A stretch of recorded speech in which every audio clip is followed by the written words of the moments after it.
कभी खाने के बाद ऐसा लग रहा हो जैसे सीने में जलन हो रही हो, या फिर ऐसा लग रहा हो कि खाया हुआ खाना वापस मुंह में आ रहा हो, तो समझ जाओ दोस्तों, ये हार्ट ब्रेक नहीं बल्कि ये एसिडिटी है, यानी हार्ट बर्न है। और इसके पीछे का विलेन है आपका GERD, यानी गैस्ट्रोइसोफेजियल रिफ्लक्स डिसीज। आज हम जानेंगे कि हमारे पेट का एसिड कैसे हमारे खिलाफ बगावत शुरू कर देता है, और हम देखेंगे उसके सिम्टम्स क्या हैं, यानी लक्षण क्या हैं, और कौन से फैक्टर्स हैं जो आपके एसिडिटी को या फिर एसिड रिफ्लक्स को बढ़ावा देते हैं, और उसको मैनेज कैसे कर सकते हैं घर में भी या फिर दवाइयों के जरिए भी, दोनों भी हम देखेंगे। सबसे पहले हम थोड़ा बेसिक चीजें पढ़ेंगे, जिसमें पहले नंबर पे आता है स्टमक, यानी पेट। ये खाना डाइजेस्ट करने के लिए एसिड बनाता है, जो खाना डाइजेस्ट करने के साथ साथ माइक्रो ऑर्गेनिजम्स को भी किल करता है। दूसरा आता है ईसोफेगस, यानी फूड पाइप, जिसको गिजाई नाली भी बोलते हैं। खाना मुंह से पेट तक पहुंचाना इसका काम है। ईसोफेगस का क्या काम है? खाने को मुंह से पेट तक पहुंचाना। ईसोफेगस के अंदर लोअर ईसोफेजियल स्फिंक्टर और एक अपर ईसोफेजियल स्फिंक्टर आता है, यानी वॉल्स, जिसको हम लोग गेट्स भी बोल सकते है ना, जो खाने को पेट से वापस मुंह में आने से बचाते हैं, ऐसे गेट्स। समझा? दो स्फिंक्टर्स होते हैं, यानी दो गेट्स होते हैं, एक अपर और एक लोअर। लोअर जो है स्टमक से थोड़ा ऊपर होता है, और अपर जो है आपके ईसोफेगस और लोअर ईसोफेगस से पहले होता है। समझे?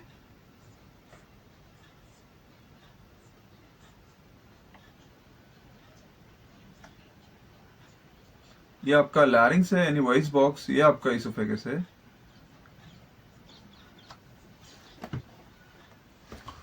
और ये है आपका लोअर ईसोफेजियल स्फिंक्टर। ये आपको दिख रहा है, ये आपका लोअर ईसोफेजियल स्फिंक्टर है, और ये आपका अपर ईसोफेजियल स्फिंक्टर है।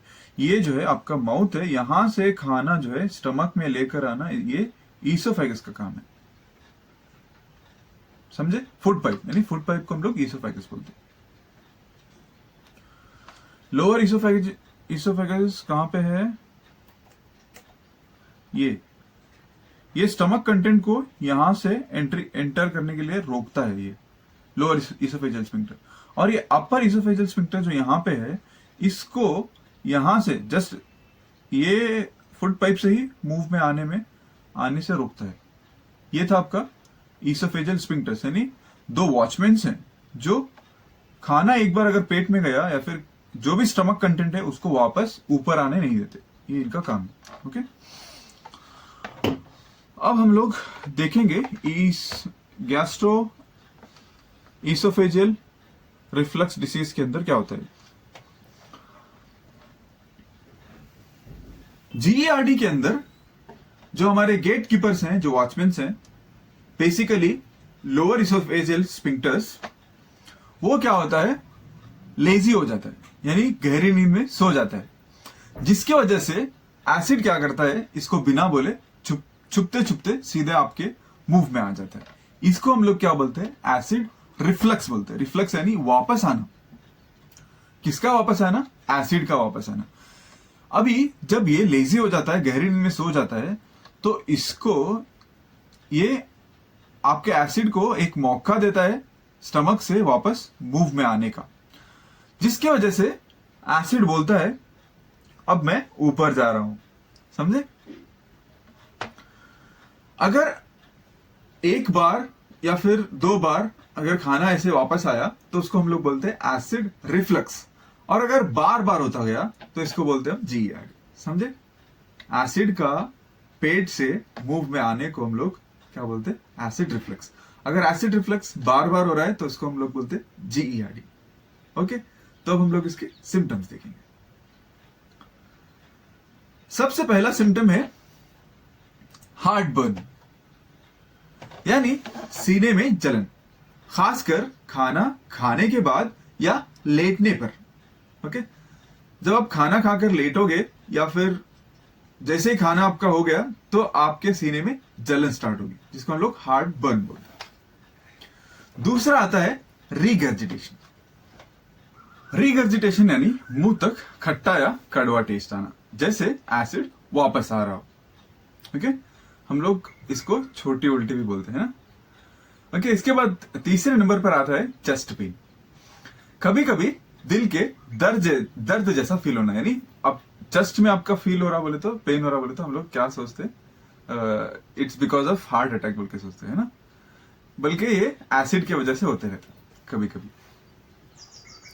इसके बाद आता है कफिंग, यानी खांसी, गले का खराब होना या फिर आवाज का भारी होना।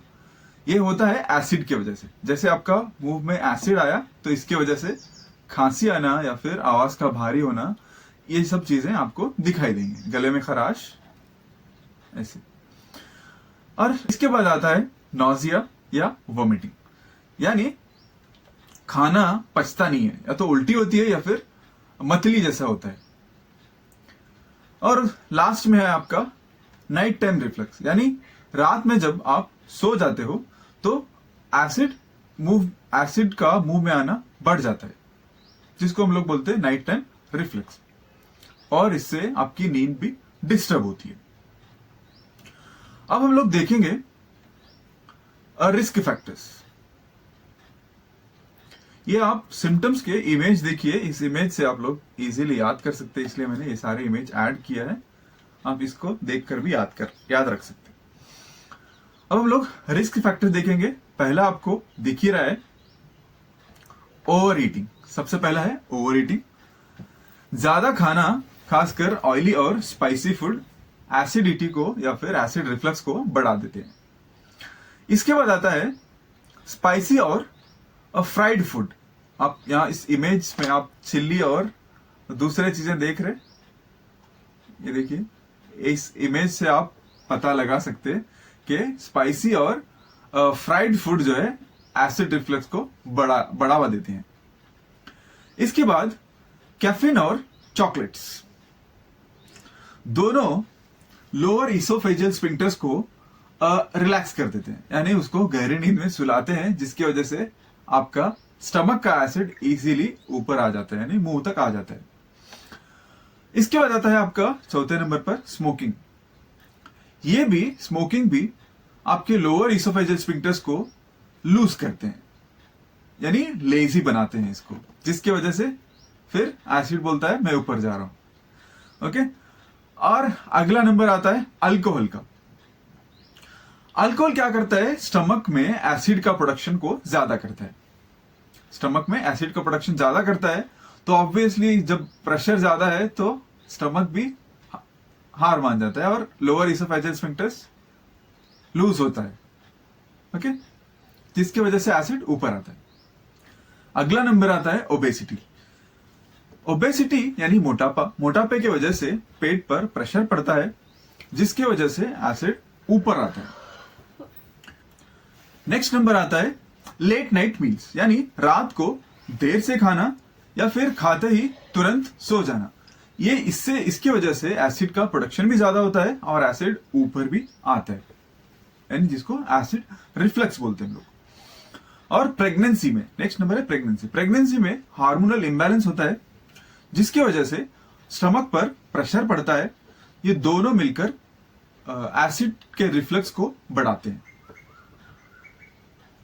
और लास्ट है हमारा थोड़े मेडिकेशंस, जैसे पेन किलर्स है, स्लीपिंग पिल्स है या फिर अस्थमा के ड्रग्स हैं।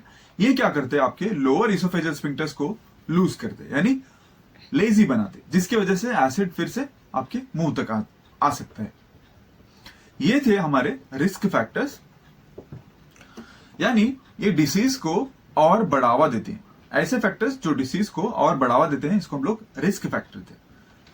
अब हम लोग देखेंगे इसको घर में कैसे मैनेज कर सकते हैं। ईट स्मॉल मील्स, यानी थोड़े थोड़े इंटरवल्स में खाना खाना। अभी आप पूरा खाना एक साथ नहीं खाना, बल्कि थोड़ा खा के ब्रेक लेना, फिर थोड़ी देर बाद फिर खाना। ऐसे करने से भी आपका एसिडिटी या फिर एसिड रिफ्लक्स इंप्रूव हो सकता है। उसके बाद reduce oily and spicy food,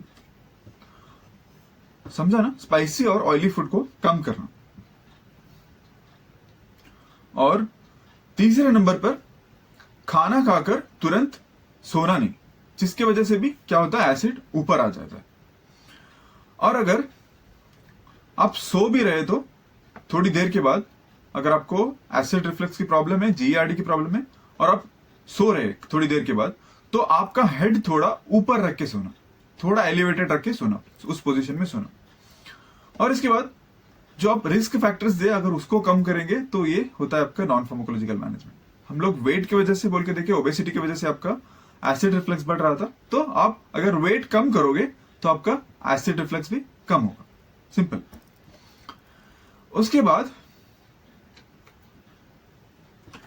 avoid tight clothes. अभी आप ऐसे क्लोथ्स पहने जिसकी वजह से आपका स्टमक के ऊपर प्रेशर पड़ रहा, तो उसके वजह से भी हो सकता है कि आपका एसिड रिफ्लक्स ज्यादा हो, ओके, उसको अवॉइड करना। और हम लोग स्मोकिंग और अल्कोहल के बारे में भी देखें, इसको भी अगर आप इसको छोड़ दोगे तो आपका एसिड रिफ्लक्स भी इंप्रूव होगा। ये क्या कर रहे थे, स्मोकिंग और अल्कोहल, ये तो अल्कोहल तो आपका एसिड का प्रोडक्शन बढ़ा रहा था, और स्मोक करने की वजह से आपका लोअर एसोफेजियल स्फिंक्टर जो है लेजी हो रहा था, यानी लूज हो रहा था, जिसकी वजह से एसिड जो है मुंह तक ट्रैवल कर रहा था। अगर आप इन दोनों चीजों को छोड़ दोगे तो एसिड का प्रोडक्शन भी कम होगा, और जो स्फिंक्टर था आपका वो स्ट्रांग होगा, ओके। तो अब हम लोग होम रेमेडीज देखेंगे, यानी घर के नुस्खे। सबसे पहले आता है कोल्ड मिल्क, यानी ठंडा दूध पीने से ये एसिड को न्यूट्रलाइज करता है और आपके जो एसिड रिफ्लक्स के सिम्टम्स हैं उसको कम करता है। उसके बाद आता है तुलसी के पत्ते। तुलसी के पत्तों के अंदर एंटी अल्सर प्रॉपर्टीज होती है, जो अल्सर्स की वजह से अगर आपका एसिड रिफ्लक्स हो रहा है तो उसको कम करते हैं। नेक्स्ट आता है आपका एलोवेरा जूस।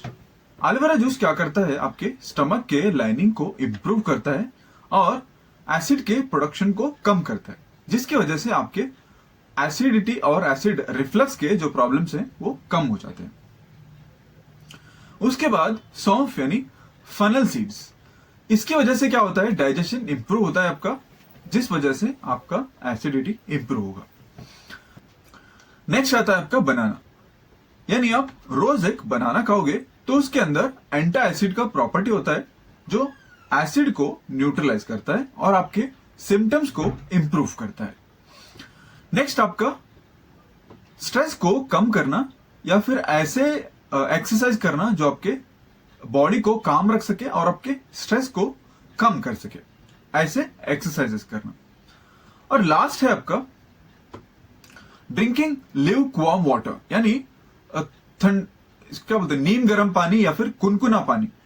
ये पीने से आप अगर कुनकुना पानी या फिर नीम गर्म पानी आप सुबह सुबह पियोगे तो इससे आपका डाइजेशन इंप्रूव होगा, जिसकी वजह से आपको एसिडिटी या फिर एसिड रिफ्लक्स के प्रॉब्लम्स कम होंगे। और इसमें सबसे इंपॉर्टेंट बात यह है कि आपको खाना टाइम पर खाना चाहिए। अगर आज मैं 5 बजे खा रहा हूं तो दूसरे दिन 10 बजे नहीं खाना, है ना। एक टाइम मेंटेन करना, जिसकी वजह से क्या होता, उसी टाइम पर आपका गैस्ट्रिक एसिड सिक्रेट होगा। सबसे इंपॉर्टेंट बात यहां पे यह है कि टाइम पर खाना, ईट ऑन टाइम। यानी अगर आप टाइम छोड़कर टाइम खा रहे हो, सपोज आज मैं 5 बजे खा रहा हूं और दूसरे दिन 10 बजे खाऊंगा, तो उससे क्या होगा, 5 बजे का टाइम मेरे को सेट हुआ है और डेली 5 बजे एसिड सिक्रेट होगा। आप खाना खाओ या ना खाओ, उस टाइम पर आपका एसिड सिक्रेशन हो जाएगा, जिसकी वजह से बिना खाने के अगर एसिड सिक्रेशन हो गया तो आपको अल्सर्स होंगे। ये क्या करेगा, आपके स्टमक के लाइनिंग को डैमेज करेगा और इसके वजह से आपके अल्सर्स होंगे। ऑब्वियसली अल्सर्स हो गए तो आपको आपके एसिडिटी के प्रॉब्लम्स होंगे या फिर स्टमक में बर्निंग होगा, है ना, प्रॉब्लम होगा। इसीलिए क्या करना, आपको एक टाइम फिक्स करना, उसी टाइम पर आप डेली खाना खाना, टाइम छोड़कर टाइम नहीं खाना चाहिए। Okay, eat on time. समझा? इस तरीके से हम लोग एसिडिटी को घर के अंदर डील कर सकते। अगर इनिशियल स्टेज में है, अगर आप किसी को बहुत ज्यादा सीवियर एसिडिटी के प्रॉब्लम्स है या फिर एसिड रिफ्लक्स के प्रॉब्लम्स है, तो उनको चाहिए कि डॉक्टर से कंसल्ट करें। बिना कंसल्ट करे आप सिर्फ होम रेमेडीज को फॉलो करके ट्रीट करते हो बोले तो it's possible, but it can increase the risk sometime. Okay, don't take the risk. अब हम लोग फार्माकोलॉजिकल मैनेजमेंट देखेंगे, यानी मेडिसिन से हम लोग कैसे एसिड रिफ्लक्स को ट्रीट कर सकते हैं। सबसे पहले आता है आपका एंटासिड्स, जैसे मैग्नीशियम हाइड्रोक्साइड और अमोनियम हाइड्रोक्साइड। ये एसिड को न्यूट्रलाइज करते हैं, जिसकी वजह से आपका एसिड रिफ्लक्स इंप्रूव होता है। दूसरा क्लास आता है H2 ब्लॉकर्स, यानी हिस्टामिन रिसेप्टर ब्लॉकर्स। ये क्या करते हैं, एसिड के बनने को कम करते हैं, एसिड का प्रोडक्शन ही कम करते हैं, जिसकी वजह से अगर एसिड कम बना तो ऊपर कैसे जाएगा, है ना, ऊपर जाने का सवाल ही नहीं होता, है ना, जिसकी वजह से आपका एसिडिटी या फिर एसिड रिफ्लक्स कम होगा। इसके एग्जांपल्स हैं रैनिटिडिन और फैमोटिडिन। तीसरा क्लास है आपका प्रोटॉन पंप इनहिबिटर, जिसको हम लोग शॉर्ट में पीपीआईस भी बोलते हैं। इसके एग्जांपल्स हैं ओमेप्रोजोल, पेंटाप्रोजोल एटसेट्रा। ये क्या करते हैं, ये भी एसिड के प्रोडक्शन को रोक देते हैं, थोड़ी देर के लिए एसिड के प्रोडक्शन को रोक देते हैं, जिसकी वजह से आपके सिम्टम्स इंप्रूव होंगे। लास्ट आता है आपका प्रोकाइनेटिक्स, जैसे आपका डोमपेरिडोन और मेटोक्लोप्रामाइड है। ये क्या करते हैं, फूड को पेट से जल्दी खाली करते हैं, यानी आपके स्टमक से फूड को जल्दी आपके स्मॉल इंटेस्टाइन में भेज देते हैं, जिस वजह से आपके सिम्टम्स इंप्रूव होंगे। ओके, अगर अभी जीईआरडी के अंदर क्या हो रहा था, आपका लोअर एसोफेजियल स्फिंक्टर लेजी हो रहा था, आप उसको समझा रहे थे पहले स्टेज में, आप घर के रेमेडीज मतलब ये बात से समझा रहे थे, यानी समझा कर मोहब्बत से। आप उसके बाद थोड़ा सा स्ट्रिक्ट होके, थोड़ा सा अपना टोन चेंज करके मेडिसिन दे के समझाए उसको, ऐसे सो मत, जागा रहे ताकि एसिड ऊपर ना आ सके। अगर इससे भी अगर नहीं सुना तो आप लोग लकड़ी लोगे, है ना। ये आता है आपका सर्जरी का ऑप्शन। अगर मेडिसिन से भी ठीक नहीं हो रहा है किसी को, तो लास्ट ऑप्शन बचता है आपका सर्जरी, जिससे एलिएस को एकदम से ऐसे मार के स्ट्रांग बनाते हैं उसको, है ना, एकदम जगा देते। ओके, सर्जरी से एलिएस को स्ट्रांग कर दिया जाता है, जिसकी वजह से आपका सिम्टम्स इंप्रूव होंगे और आपका लोअर इसोफेजियल स्फिंक्टर सही से काम करेगा। ओके, अभी सबसे इंपॉर्टेंट बात यहां पे यह है कि आप जो भी आपके स्टमक के इश्यूज हैं उसको आप डाइट के थ्रू या फिर आपके लाइफस्टाइल से इंप्रूव कर सकते हैं। यानी आपके खाने पर या फिर आदतों के बदलने से आपका एलियस जो लेजी हो रहा था वो स्ट्रांग होगा और आपको एसिड्स, आपके स्टमक के एसिड को मुंह में आने नहीं देगा। अगर आपको वीडियो पसंद आए तो प्लीज लाइक, शेयर और सब्सक्राइब करें। Thank you.